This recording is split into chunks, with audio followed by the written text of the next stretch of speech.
હાલો વરિયાળીનું શરબત બનાવીએ. વરિયાળી છે ને આ ખાંડ છે, આપણે એને પીલી લેવું. મિક્સ કરી નાખી બે પીલી નાખી.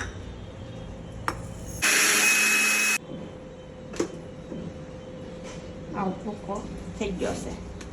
આપણે ઠલવી લઈએ. આપણે અહીંયા શરબત કરવું હોય તો અહીંયા 2 ચમચી ગ્લાસમાં નાખી ને શરબત કરી ને પી લેવાનું. જો હાવ પી લઈ ગયું છે. પાણી નાખીએ. હવે 2 ચમચી આ ભૂકો નાખી દઈએ.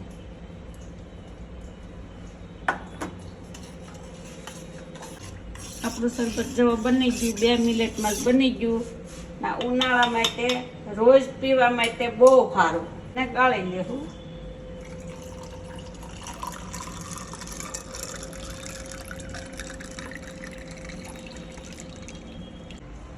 આવી જાઓ વરિયાળીનું શરબત પીવા. ઠંડુ મસ્તીનું બન્યું છે તો આવી જાઓ બધાય પીવા.